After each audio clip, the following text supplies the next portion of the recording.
from, Kevin? I'm from DC. DC? Yeah. Okay, I like you. You're so bright. I love you guys. Poppy and... I had nerd tears. He looks like a cute nerd. I love you guys. Oh. I was geeking out during your slow-mo scene when they had the Ray Parker Jr. music come in. I was like, I had nerd tears streaming down my I face. haven't seen it yet. What? I haven't seen it. See it in 3D. The 3D is phenomenal. It's in 3D? They basically I didn't know that. They do this cool thing where they put black bars on the top and the bottom of the screen, so the 3D actually leaps over the screen. So so when you guys are shooting your proton packs, like the streams go out of the screen into the black area of the bottom of the screen. It's sick. You guys gotta see it. Yeah, it's I want to see that. awesome. I want to see that. Wow. I want to see that. Yeah. Yeah. I want to see these 4 Ghostbusters dropped into the original film in one scene and combined with the original 4. What scene would you want to see them in? Oh, dude, that's a good question. Any scene. Okay, they all have to 4 be together, or can they be separate? Whatever you want to do. Because I want to be dropped in the scene where he opens, Rick Moranis opens up the door, and she's sitting there, and she's like, "Are you the gatekeeper?" I like where you're going with this. I want to jump in there and go, "You look so good, Sigourney!" What about you? I'd like to have Sigourney open the fridge. Yes! And just have me be sitting there in the Babylonian city saying, That is "Hi, such a good one. You always have a good how one. are you? You're polite about it. How you doing? I love it. Do you need mayonnaise?" Remember Here." the dogs in there, right? Those evil dogs Yeah. are in there. Oh, Yeah. it's so scary. That Yeah. scene scared me when I was a kid. You know, I had to ask you, I love your impressions, obviously, and one of my favorite thanks, things you ever did was the show on Ellen where you actually did Ellen and Hillary in front of them both. Yes, And I yes. was thinking, how awesome would it be to see Hillary Clinton as a Ghostbuster? What would she do with the proton pack? How would that go down? I have to know. I think she would use reasoned diplomacy to get the ghosts to. She would just negotiate with them. She wouldn't use the proton pack? She wouldn't go full on? I think she would go full on.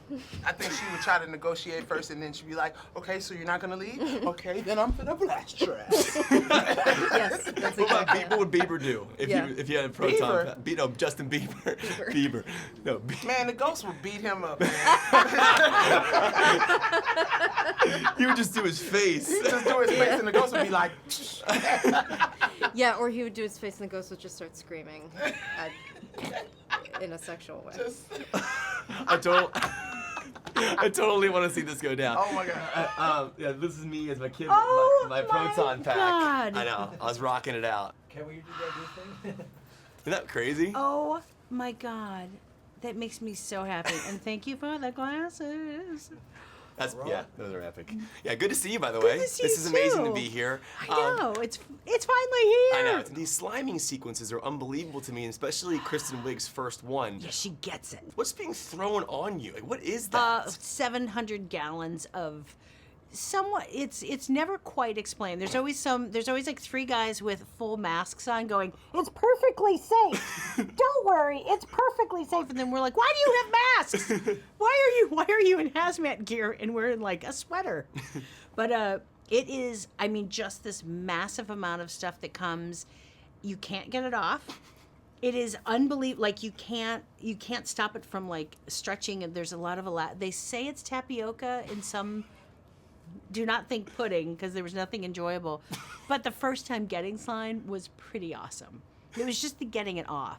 Yeah. And at one point, Leslie fully, I think it was in the train, fully grabbed Kristen by the back of the jacket and I think by her skirt and just put her in front of it and used Kristen's whole body like a human shield. A human shield. And I was like, "Did you do that?" She's like, "Yes." That's actually pretty Yes, awesome. I did. I love that. It's in, and I think you can even see the movie. Like it looks like she's kind of saving her, but I was like, she's just shielding herself. What is that? Slime. I don't know.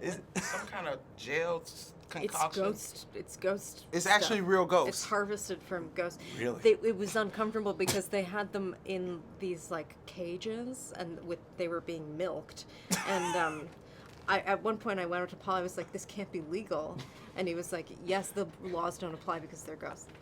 Right. So it was harvested from ghosts. You would not know that Paul is a strong ghost torturer. Oh, He doesn't care about them. He doesn't care about the ghosts at wow. all. He's so kind to humans.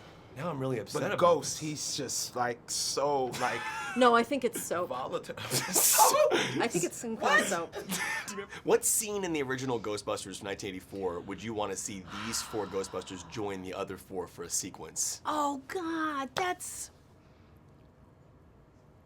I mean, that's. Oh, I don't know how you can pick. I mean, there's something I mean,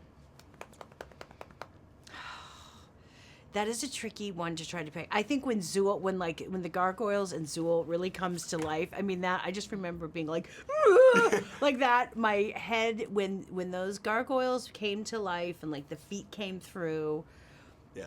It's like that, to be able to like bust into that scene and actually see that all in real time, I would be like, I don't know how good I would be in it. I think I'd just be like, oh my God, You'd be it's geeking happening. out. I'd be really geeking out. One of the moments I loved in the film is there's a moment where you guys are reading the YouTube comments and there's a Yeah. line that says, "Ain't no bees gonna hunt no ghosts," and it was like for me it was like I loved that line because I was like, Which was probably taken from a real thing. That's what I want to ask you. Was it from a real comment? And saying that joke in the movie, obviously you're winking at all the quote-unquote controversy. What did that mean to have that line in the film? But also, is it a real comment? I don't know if it's a real comment. That probably only Mr. Feig knows that. But it seemed really funny at the time because, and we didn't actually know about a lot of it on set. It's funny that, things always get spun to the negative, but the things we were always watching online on set were all these pictures of kids and people coming in that had made their own gear, their own proton packs, their own cars. It was like, so we were watching cool stuff all day about like, oh my God, this person in like Oklahoma City made like an Ecto-1 and or wherever it was. Like we were watching all this so, and it just started to creep in, but we really kept it out of filming. But when that line came up, we're like, it's probably time to throw one thing in of like, come on. Come out of your mom's basement. It's gonna be fine. Yeah, I agree.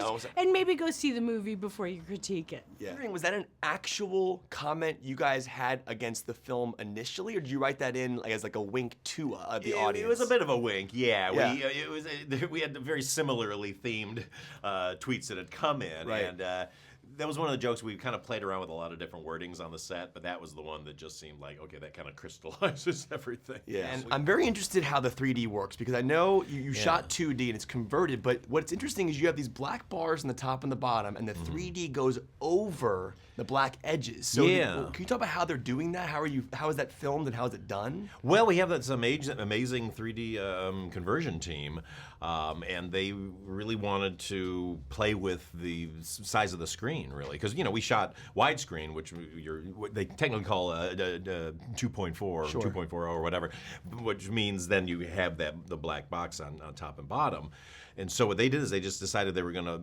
extend the effects off of that so that in 3D it feels like it's really coming off the screen at you, and it's such an effective thing. It's pretty brilliant the way they did it. One of the things I love about what you do in this movie is you made a movie that stands on its own, but it also has these classic callbacks to the original, but it stands on its own. I could watch this movie without even seeing the original and still enjoy it. Oh, good. Well, that was the goal, And- definitely. But one of the things I found fascinating is how you incorporated the famous theme into the movie, and you saved it for some perfect moments, specifically a slow-mo Kate McKinnon in action sequence. Yeah. And I'm just wondering what the balance is there of kind of making your own movie, but also calling back, but also saving that theme for specific moments. Well, I mean, you're right in that, when Katie Dippold and I started to write it, we were like, we're coming to it as fans. So as fans of the original, we'd want to see certain things like the Ecto-1 and hear the song and those kind of things. But at the same time, we want a new generation to be able to experience and not have to have a working knowledge of the originals if they don't want to or just didn't know them.